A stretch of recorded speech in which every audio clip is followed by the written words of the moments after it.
अपना उत्तराखंड देख रहे हैं आप। मैं हूं आपके साथ आरजू साईं।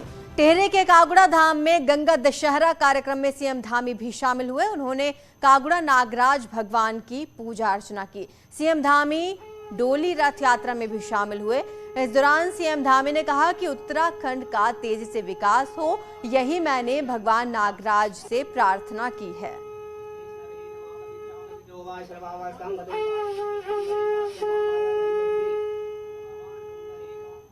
मैं आप सबको भगवान नागराजा आप सबकी मनोकामना पूर्ण करें, आप सबके जीवन में खुशहाली लाए, आप सबका जीवन मंगलमय हो, हर प्रकार से आप सुखी रहें। मैं भगवान से प्रार्थना करूंगा और भगवान नागराजा से प्रार्थना करूंगा कि हमारे प्रदेश का तेज गति से विकास हो। सभी विघ्न बाधाएं जो भी हमारे मार्ग में आ रही हैं वो सारी विघ्न बाधाएं दूर हो और हमारा राज्य 2025 में जब हम राज्य की स्थापना का रजत जयंती वर्ष मना रहे हों, तब तक हर प्रकार से हम हिंदुस्तान के श्रेष्ठ राज्यों में शामिल हों। सीएम धामी ने शनिवार को थिएटर में साथी मंत्रियों के साथ फिल्म सम्राट पृथ्वीराज देखी। उन्होंने कहा, यह फिल्म सिर्फ पृथ्वीराज चौहान की वीरता, शौर्य और राष्ट्र धर्म की नहीं दिखाती, बल्कि उस दौर के सांस्कृतिक और ऐतिहासिक वैभव को भी दिखाती है। मुख्यमंत्री ने कहा, ज्यादा से ज्यादा लोग पृथ्वीराज चौहान की वीरता के बारे में जान सके, इसीलिए फिल्म को टैक्स फ्री किया गया।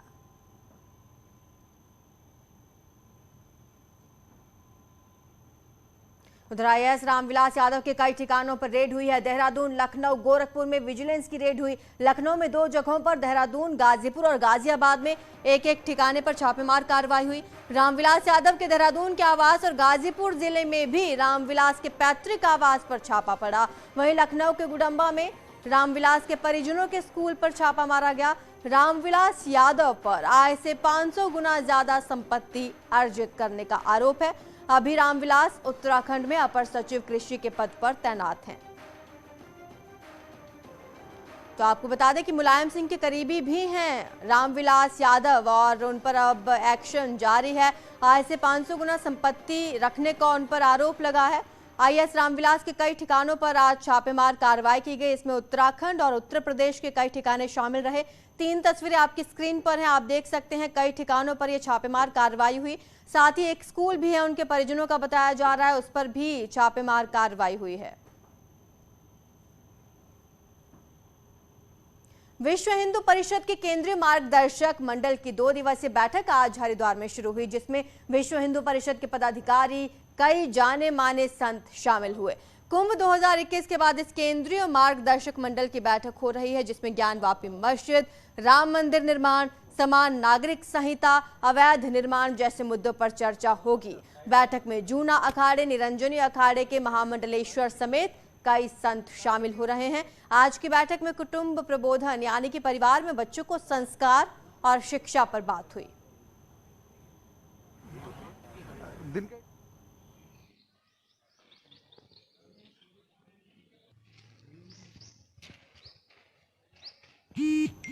वहां रुद्रप्रयाग में पेड़ के नीचे दबने से एक ट्रक चालक की दर्दनाक मौत हो गई। दरअसल तूना बौंठा मार्ग पर एक दुर्घटनाग्रस्त हो गया था ट्रक, जिसके बाद मौके पर पहुंची डीडीआरएफ की टीम ने कटर मशीन से पेड़ को काटा, ड्राइवर का शव निकाला। ट्रक ड्राइवर नीरज रावत सब्जियां छोड़कर वापस लौट रहा था, जो यूपी के मुरादाबाद का रहने वाला बताया जा रहा है।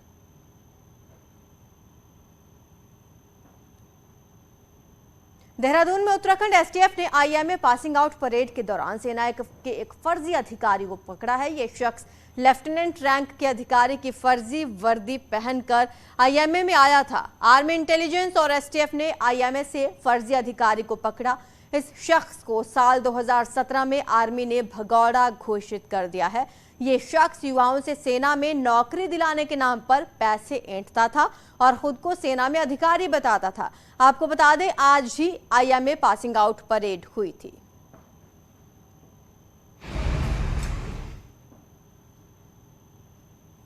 और लंबे इंतजार के बाद आखिरकार रुद्रप्रयाग का ऊखीमठ चौपता गोपेश्वर राष्ट्रीय राजमार्ग खुल गया है। ये राष्ट्रीय राजमार्ग बीते 1 महीने से बंद था। बीते 12 मई को लैंडस्लाइड के चलते रोड का एक हिस्सा ढह गया था, जिसके कारण बद्रीनाथ केदारनाथ को जोड़ने वाला ये महत्वपूर्ण मार्ग बंद हो गया था। इस मार्ग के बंद रहने से जहां यात्री परेशान थे, वहीं ऊखीमठ में भी सन्नाटा पसरा हुआ था। अब मार्ग खुल जाने के बाद यात्रियों के साथ व्यवसायियों के चेहरे खिल गए हैं। बड़ी बात यह रही कि एनएच द्वारा मात्र 4 दिनों में यहां बैली ब्रिज का निर्माण किया गया।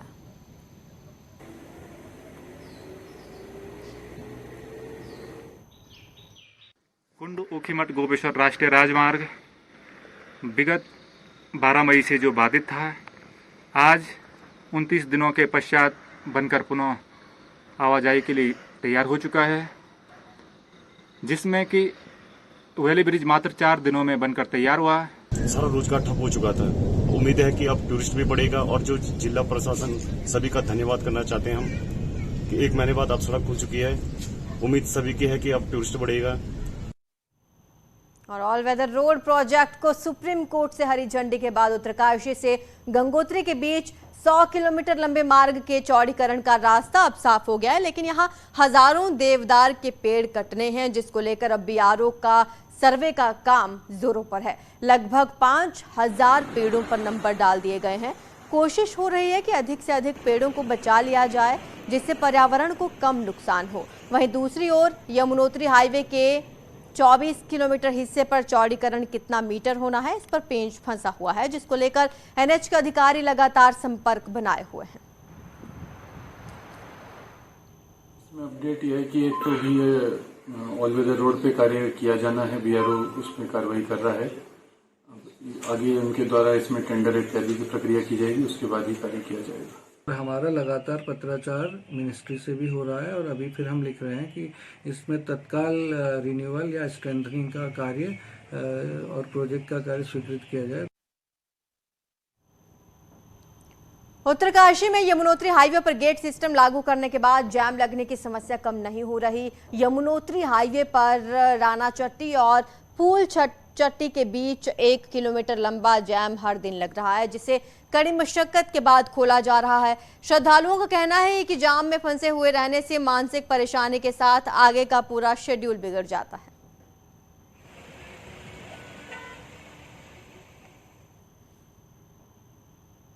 रुद्रप्रयाग में महिलाओं को आत्मनिर्भर बनाने के नाम पर योजना बनी। योजना से प्रतिदिन लाखों की कमाई होती देखकर अब उद्योग विभाग महिलाओं को किनारे के खुद ही लाभार्थी बन बैठा है।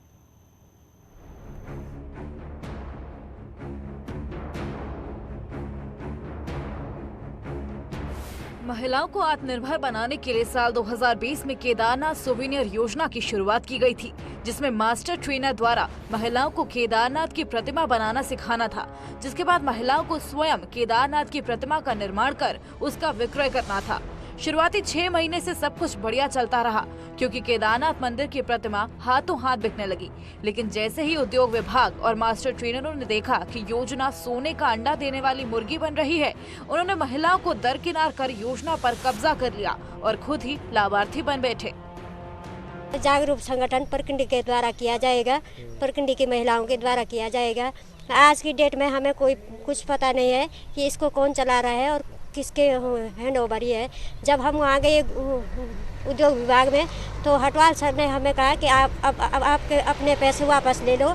5 समूह को बना करके जो फेडरेशन बनाया है, उनके कोई भूमिका इसमें नहीं है। उनसे केवल उस समय जो है ये प्रतिभूति जमा कराई गई, उनके नाम से ये अनुदान लिया गया और उन्हें केवल शुरुआती दौर पे उनको शामिल किया गया और फिर उनको किनारे करके इसको व्यक्तिगत बनाया गया है और व्यक्तिगत तौर पे जो है अब ये एक व्यवसाय बना दिया गया है। लेकिन ये चीज़ें कुछ मेरे भी संज्ञान में आई हैं कि कुछ बाहरी लोग इसमें हस्तक्षेप कर रहे हैं, तो इसको मैं जिलाधिकारी से बात करूंगा कि इसकी वो जांच करें। उद्योग विभाग ने पूरी चालाकी से योजना के मुख्य उद्देश्य को ही बदल दिया। केदारनाथ सोवेनियर योजना को ग्रोथ सेंटर में बदल दिया गया। सूत्रों के अनुसार केदारनाथ मंदिर की प्रतिमा से प्रतिदिन 3 से 4 लाख रुपए की बिक्री हो रही है, लेकिन उद्योग विभाग ने सिर्फ 1 से 1.5 लाख रुपए की ही बिक्री बताई। एक आरोप ये भी है कि बाहर से केदारनाथ की प्रतिमा मंगाई जा रही है। हालांकि जिला उद्योग केंद्र आरोपों को सिरे से नकार रहा है, लेकिन सीडीओ ने जांच की बात जरूर कही है। ये और जिसका कहना है कि हम मंदिर बाहर से मंगा रहे हैं, सरासर झूठ है, क्योंकि बाहर के मंदिर यहाँ पर हम नहीं लाते हैं, ना बेचते हैं। हमारे पूरा नहीं हो रहा है, हम बाहर से क्यों लाएंगे सामान? ये किसने देखिए, विकास के लिए आदमी हमेशा जहाँ विकास होता है वहाँ दूसरे रास्ते भी जाता है। तो अभी संज्ञान में ये आया है कि जो समूह जिनके द्वारा प्रशिक्षण लिया गया था उनका उसमें उपयोग बहुत ज़्यादा नहीं हो पा रहा है। तो इस बात की हम एक तो तहकीकात करनी पड़ेगी हमें कि उनसे क्यों नहीं काम लिया जा पा रहा है, और ये भी हम देखेंगे कि कैसे उनको अधिक से अधिक उसका लाभ मिल पाए।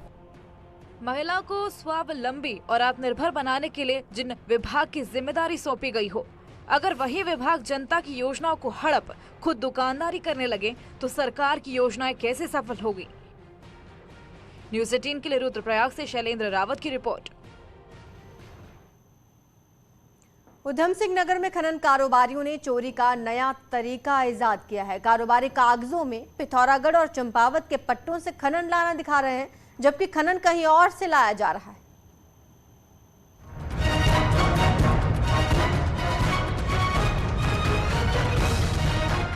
उधम सिंह नगर के बाजपुर, किच्छा, सितारगंज, काशीपुर में बड़े पैमाने पर अवैध खनन होता है। स्थानीय सांठगांठ के चलते खनन माफिया जेसीबी और पोकलैंड की मदद से नदियों और खेतों से रेती, बजरी, पत्थर और मिट्टी निकालकर कुछ क्रैशरों और स्क्रीनिंग प्लांटों में बेचते हैं। लेकिन प्रशासन द्वारा लाए जाने वाले जुर्माने से बचने के लिए खनन कारोबारी ने चोरी का नया तरीका इजाज किया है। इसके चलते पिथौरागढ़ और चंपावत जिले के पट्टों से बाजपुर के क्रैशरों और प्लांट पर खनिज लाना दर्शाया गया, लेकिन हकीकत में ये खनिज सिर्फ कागजों में लाया गया, जिसकी पुष्टि रॉयल्टी में दर्ज वाहनों के नंबर से हो गई। जिन वाहनों के नंबर रॉयल्टी में दर्ज थे वो टेम्पो, जेसीबी, कार, स्कूटर और बोलेरो के थे। डीएम के आदेश पर 1 साल तक चली जांच में फर्जीवाड़े की पुष्टि हुई। बताया जा रहा है कि जांच में रॉयल्टी में दर्ज 500 से अधिक वाहनों के नंबर फर्जी पाए गए थे। अब मामले में डीएम ने बाजपुर के 1.5 दर्जन से अधिक कारोबारियों को नोटिस जारी कर जवाब मांगा है।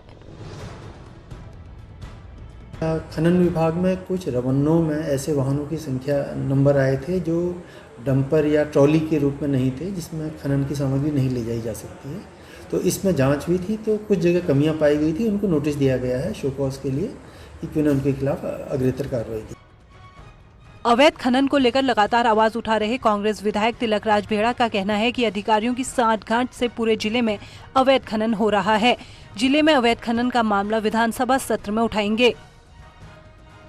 जिला प्रशासन को भी कई बार लिखा जा चुका है, कहा जा चुका है, पर अब मुझे लगता नहीं कि अधिकारी काम करेंगे। अब मुझे विधानसभा के अंदर इस मुद्दे को उठाऊंगा मैं।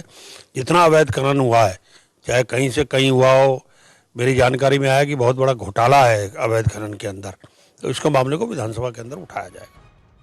जिलाधिकारी का कहना है कि अवैध खनन करने वालों पर लगातार कार्रवाई की जा रही है। अब स्टोन क्रैशर, स्क्रीनिंग प्लांट और पट्टों पर बेहतर क्वालिटी के कैमरे लगाकर कंट्रोल रूम से नजर रखने के संबंध में योजना बनाई जा रही है। और कुछ यहाँ से नदियाँ निकलती हैं, उसमें मिट्टी, आरबीएम, सिल्ट, हर तरह की सामग्री निकलती है। अधिकांश क्षेत्र में पट्टे दिए गए हैं, परंतु फिर भी लोग पट्टे क्षेत्र के अलावा अन्यत्र जगह से भी खोदने का प्रयास करते हैं। लगातार दबिशें दी जा रही हैं और जो हमारे स्टोन क्रशर्स हैं जहाँ पे इस तरह की शिकायत आती है उनके खिलाफ भी लगातार कार्रवाई की जा रही है। अब सरकारी जांच में खनन का बड़ा स्कैम उजागर होने के बाद दोषी कारोबारियों पर जुर्माने के साथ ही कानूनी कार्रवाई होना तय है।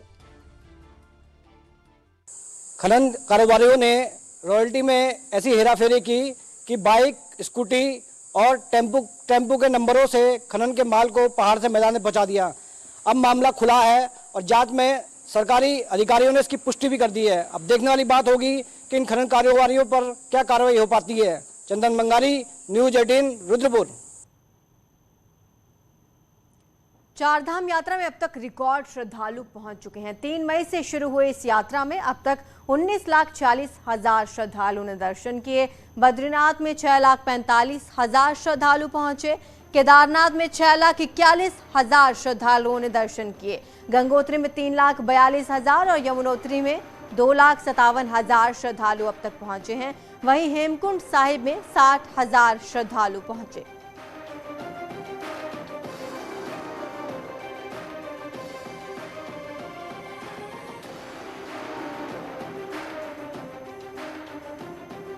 आज देहरादून में आईएमए की पासिंग आउट परेड हुई। इस बार 150 रेगुलर और 133 टेक्निकल कोर्स से पास आउट होकर कुल 288 कैडेट्स आर्मी ऑफिसर्स बने, जिनमें से 89 कैडेट्स मित्र देशों के हैं। इस बार भी सबसे ज्यादा 50 कैडेट्स उत्तर प्रदेश के हैं, तो वहीं उत्तराखंड के भी 33 कैडेट्स सेना में अधिकारी बनेंगे। विदेशी कैडेट्स की अगर बात करें, सबसे ज्यादा अफगानिस्तान के 43 कैडेट्स पास आउट हुए।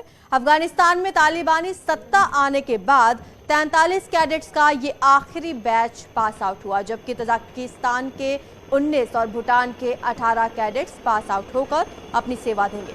इस पासिंग आउट परेड में lieutenant general Amardeep Singh Bhinder, GOC-NC south western command के 7 कैडेट्स के परिजन भी मौजूद रहे और इस दौरान रिव्यूइंग ऑफिसर ने कैडेट्स को सम्मानित भी किया। बिहार के समस्तीपुर के रहने वाले मौसम वत्स को स्वॉर्ड ऑफ ऑनर मिला, तो वहीं उत्तराखंड के उधम सिंह नगर के रहने वाले नीरज सिंह पपोला गोल्ड मेडल से नवाजे गए। वहीं आईएमए की परंपरा के अनुसार पासिंग आउट परेड के दौरान कैडेट्स के ऊपर हेलीकॉप्टर से फूलों की बारिश की गई।